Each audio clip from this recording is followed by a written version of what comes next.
Now it's time to take a sports break, a look at sports history on a daily basis.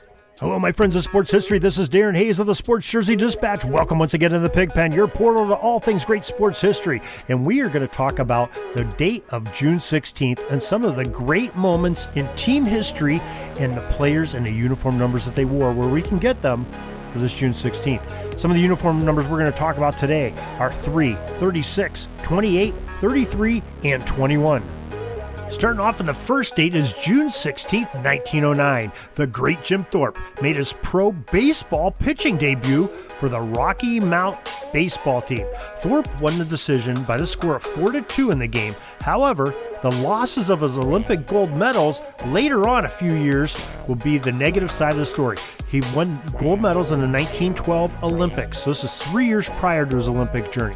Now, the Olympic Committee view back in that day was that anyone paid for playing in any athletic endeavor is a professional. They would lose their amateur status that the Olympics demands.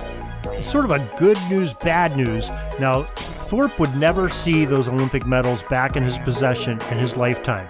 It was a few years later, probably about 20 years ago, I think in the 1990s, early 2000s, when the Olympic Committee finally gave back the honor of being an Olympic champion that Jim Thorpe so rightfully deserved.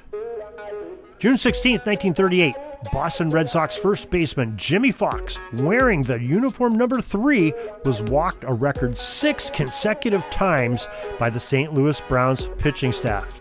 Now, the Red Sox would use this as part of a 12-8 victory over St. Louis. Now, talk about somebody they didn't want to swing the bat. They took the bat right out of his hand, and I guess it didn't work out for him because the rest of that staff for the Red Sox must have been able to hit the ball pretty well themselves. June 16, 1953, New York Yankees first baseman, old number 36 Johnny Mize, reached the milestone of his 2,000th hit in a game against the St. Louis Browns. The Browns won the game 3-1, snapping a 14-game losing streak for that squad, while at the same time ending the Yankees' 18-game winning streak that they had. Polar opposites that year. And imagine talking about the St. Louis Browns baseball team twice in consecutive times for some great sports history on June 16th. June 16th, 1957, Chicago White Sox relief pitcher, old number 28, Dixie Howe, hit 2 home runs to help his own cause to defeat the Washington Senators by the score of 8-6. For his career, he hit only 5 home runs, with 3 of them, including these 2, during the 1957 season. So 2 of his 5 home runs came in one game as the Chicago White Sox played those Washington Senators in 1957. June 16, 1975, the Milwaukee Bucks made a barnbuster trade in the NBA. The Bucks traded star center Kareem Abdul-Jabbar, number 33, and number 21, Walt Wesley, to the Los Angeles Lakers for 4 players, including Elmore Smith, Brian Winters, Junior Bridgman, and Dave Myers. That move catapulted the Lakers into the limelight as one of the top teams in the NBA, and the Bucks, well, they sort of sunk into obscurity soon after that. Kareem was a big part of that. So that was some great history we have here for June 16th in sports history.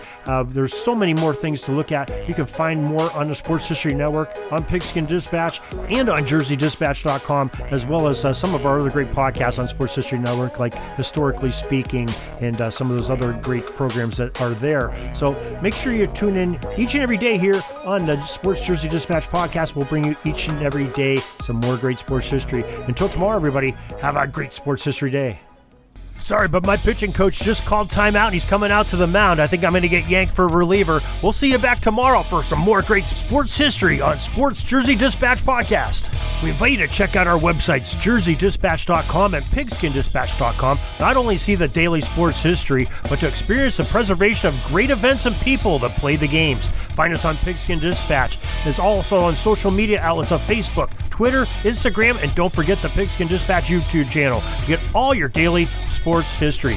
Pigskin Dispatch is happy to be associated with the Sports History Network, the sports headquarters of yesteryear, found at sportshistorynetwork.com.